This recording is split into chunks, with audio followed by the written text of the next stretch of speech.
Okay, so hey guys, so we're going to be going over day 2 notes today of our chemical reactions unit. Okay, so I'm actually not going to go over the nomenclature review. Remember that if you still need help with nomenclature, please just refer to my nomenclature videos that can be found in the same YouTube channel. Okay, so let's go ahead and skip over the that nomenclature review and go over straight to our notes. Okay, so chemical equations.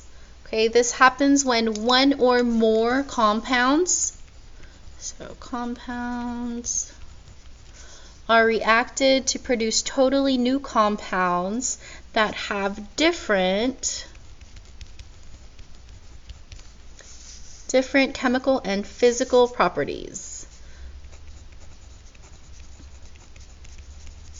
than they did before. Okay, so basically a chemical reaction changes from one substance to another.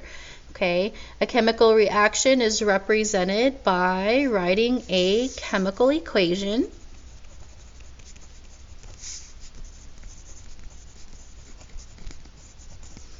Okay, and we've expressed those chemical equations by using chemical formulas, symbols, and coefficients. Okay, so an equation represents the identities and relative amounts of what are called reactants.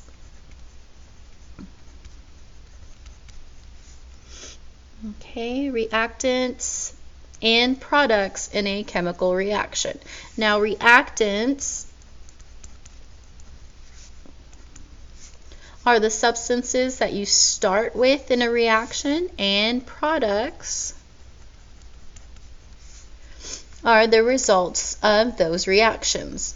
Okay, so when we take a look at this chemical equation right here, again, we always start with our reactants. Those are the ingredients in our little formula, and then the results are our products. Okay, so that's the cake of our recipe.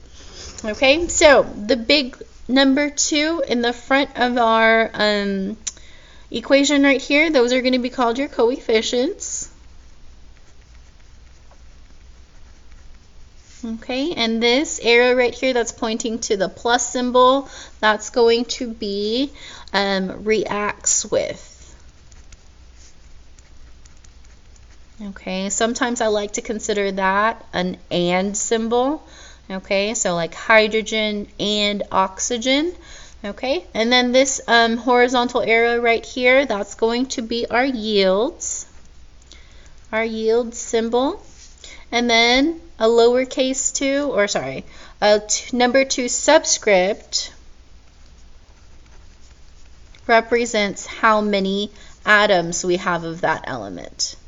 Okay, so that's going to represent the number of atoms we have for that element. Okay, so to know for certain a chemical reaction has taken place requires evidence that one or more substances have changed identities. So, changed identities. Okay, so absolute proof of such change can only be provided by chemically analyzing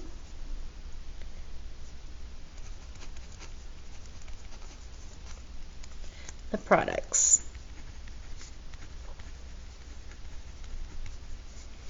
Okay, so to look at those, we can look at evidence of chemical changes. If you were here for our Law of Conservation of Mass lab, we briefly discussed the evidences or indications of a chemical change. So the first evidence of a chemical change that we have is the production of gas.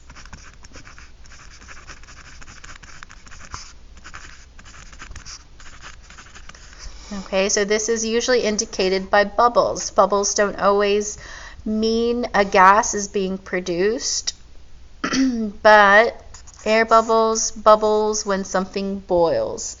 Okay, so basically that's saying if you were here for the lab from the other day,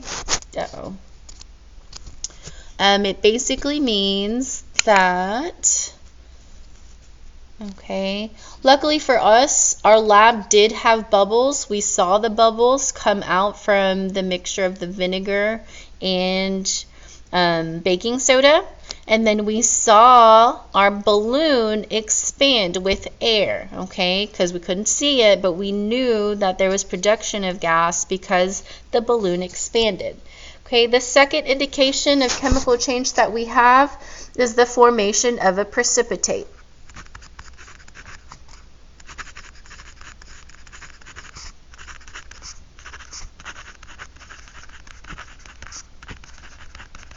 Okay, so again, this is called a precipitate, or PPT. So if two liquids are combined and form a solid substance, then that new substance is going to be called our precipitate. Okay, so again, it's basically when two liquid solutions are mixed together and they form a solid, that solid is going to be called your precipitate. Okay, another evidence of chemical change we have is color change. Okay, so when a different color or odor appears suddenly, this means a new substance with new properties have formed. And then the last indication of a chemical change we have is the formation of heat.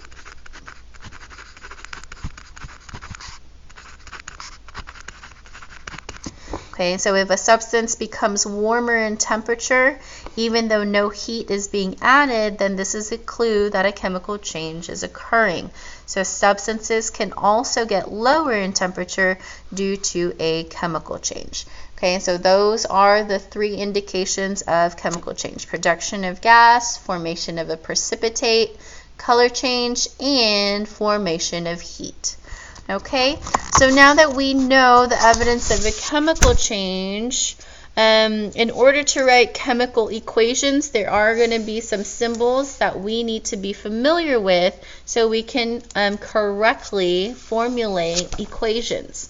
Okay, our first symbol is going to be the plus sign. Okay, it separates reactant from reactant, or it separates product from product. Remember, I like to consider our plus symbol the and word.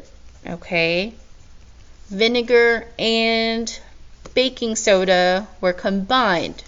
Okay, so I like to consider that the and. Okay, the yield symbol, we all know that to be the arrow. Okay, it indicates result of reaction. It points us to our product. Okay, a lowercase s is going to be a solid. A lowercase l is going to be a pure liquid. Gas is going to be represented by the lowercase g. And then the letters A and Q represent a solution. So something that's been dissolved in water, okay? So please don't get pure liquid and aqueous confused. A pure liquid is going to be something like water. There's nothing mixed in it. It's pure, okay? But an aqueous solution is going to be something dissolved in water, or it is a solution, okay? So those are two different things, and don't get confused between the two, okay? An yield arrow with a triangle above it is going to represent that heat has been added to our reaction. Okay, a yield arrow with the three letters CAT means that a catalyst has been added to our reaction. Okay, so please remember that a catalyst speeds up a reaction. It doesn't necessarily change your products or reactants, it only speeds up how fast your reaction occurs. Okay, so an up arrow is going to be a symbol for a gas has been produced, and then a down arrow means that a solid has been produced. And I'm going to be honest with you, we're rarely going to use those, okay? We're not going to use those two symbols that much. Okay, so Some common substances in chemical reactions, you do need to memorize these. Okay, we've told you guys over and over again what are diatomic elements. So remember, a way that we remember what our diatomics are is H7. Okay, so if you don't remember what H7 means, you might have to ask a friend. Okay, so remember that H, that's going to be hydrogen. And then we have nitrogen. We also have oxygen, fluorine, chlorine, bromine, and iodine. Okay, so those are these 7 elements that never like to be alone. Okay, they always have to be paired up with another one of their selves. Okay, the formula for water, everybody should know that it's H2O. And then ammonia is NH3. Okay, be careful because ammonium is NH4. Okay, so don't get those two confused. All right, so keywords used in describing chemical reactions. So there's some words that we can use to separate reactants from other reactants. We can use words like reacts with, or we can use words like mix together, or we can use bubbled through. Okay, and we can even use the words combined. Okay, so those are just a few examples that we can use to separate reactants from other reactants. Okay, now words that we use to separate reactants from products. So basically another word for yield. We'll still write yield on here, but they're basically other words for yield. We can say burned. Okay, we can also say they produced or decomposed. Okay, remember what decomposed means. Decomposed means to break apart or break down. So decomposed, we're breaking something apart. Okay, we can also use the word combusted. Okay, we can also use the word give. Okay, these are just some examples. Of course, there's going to be so many more words, but just an example, these words separate reactants from products. Okay, so let's go ahead and make some sense into a lot of the symbols that we just went over. Okay, so the main purpose of today is actually we're transcribing these words into symbols. Okay, so when it says, when heated, solid tungsten metal reacts with oxygen gas to produce solid tungsten 6 oxide. Okay, so again, we're going to convert those to symbols. Okay, so first off, your first step is always going to be to identify, well, what are your reactants? Okay, well, our reactants is going to be solid tungsten metal reacts with oxygen gas. Okay, those are going to be my 2 reactants. So tungsten, if you take a look at your periodic table, tungsten is represented by the chemical symbol W. Okay, and our word problem tells us that it's a solid. So we learned that a symbol for solid is going to be the lowercase s right there. Okay, so tungsten, a solid, reacts with, so that's going to be our plus, reacts with oxygen gas. So oxygen, remember oxygen is a diatomic, so it's going to need a number 2 subscript and the letter G to represent the gas. Okay, and it produces a solid tungsten 6 oxide. Okay, so it produces, there's going to be my yield sign. Tungsten again, W with a 6 positive charge. Oxygen has a negative 2 charge. So when we crisscross our charges, they are going to be W2O6. Okay, but remember, we always simplify or reduce our chemical formulas. So that's actually going to reduce to WO3. Okay, so again, it produces solid tungsten 6 oxide. So WO3, and it said it's going to be a solid. Okay, and then lastly, I can't forget this. It says when heated. So remember, we always add a triangle above our yield symbol if we have added heat to our reaction. Okay, so when you look back at your equation, it should be the same as the word problem. Okay, so solid tungsten reacts with oxygen gas. Okay, and it produced, when we added heat, it produced solid tungsten 6 oxide. But of course, this has been reduced, but it's still tungsten 6 oxide. Okay, so let's go ahead and try number 2 then. Okay, so number 2, solutions of sodium iodide and lead 2 nitrate are mixed and form the precipitate lead 2 iodide and aqueous sodium nitrate. Okay, so again, your first step is going to be identify, okay, well, what are your reactants? It tells us solutions of sodium iodide and lead 2 nitrate are mixed together, right? So those are going to be our reactants. So sodium, remember that sodium is a positive 1 charge.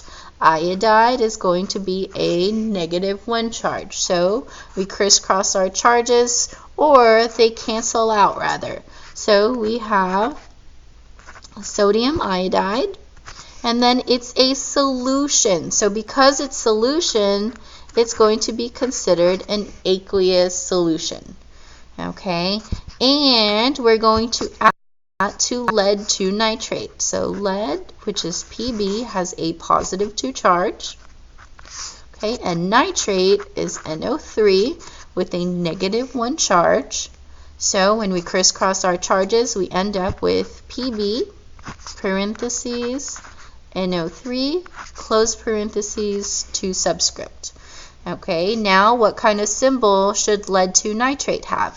Well, it says that it's a solution. It says solutions of sodium iodide and lead nitrate. So that means we should also have an aqueous symbol after that reactant. Okay, so when they are mixed, they form the precipitate lead 2 iodide and aqueous sodium nitrate. So again, I'm going to have 2 products. The first one being lead 2 nitrate, so Pb plus 2, and then iodide, again, negative 1 charge, so crisscross, we end up with Pb I2. And it says that lead 2 iodide is actually a precipitate. So if it's a precipitate, remember that's a solid. Okay, and it forms aqueous sodium nitrate. So sodium nitrate, sodium is a positive 1 charge, nitrate is a negative 1 charge. So those are actually going to cancel each other out, and we're left with NO3, and again, it's an aqueous solution. Okay, and then that's it. So when you read back your equation, it should match up to what you have in your word problem. Sodium iodide, an aqueous solution, is mixed with lead nitrate, an aqueous solution as well, which produces lead iodide and sodium nitrate, okay, which is a precipitate and an aqueous solution. Okay, now I want you to go ahead and pause the video really quick, and I want you to do number 3 on your own. Okay, after you've completed number 3, then you can just go ahead and push play to see how I figured out number 3. Okay, All right, so number 3. When heated, solid aluminum oxide decomposes to form aluminum metal and oxygen gas. Okay, so that means my reactant is going to be solid aluminum oxide. Okay, so aluminum has a +3 charge and oxygen has a -2 charge. So aluminum ends up being Al2O3 and it's solid. So I'm going to have a lowercase s right there. Okay, so it decomposes to form aluminum and oxygen gas. So it's going to decompose. Okay, remember decomposes means to break down. So it breaks down to form aluminum metal, which is a solid. And remember the and means we're going to put a plus sign. Oxygen gas. So oxygen is a diatomic, so I'm going to need a 2 there. And gas is going to be represented by the letter G. Okay, and then the last thing that I'm missing is when heated. So when it says when heated, I'm going to need a triangle above my yield sign. Okay, so aluminum oxide, which is a solid, okay, when added heat produces aluminum as a solid and gas, oxygen gas. Okay? And that concludes our notes for today. If there was anything that you didn't understand, please, please, please ask. And then again, if you still are not familiar with nomenclature, please watch those nomenclature videos. Okay?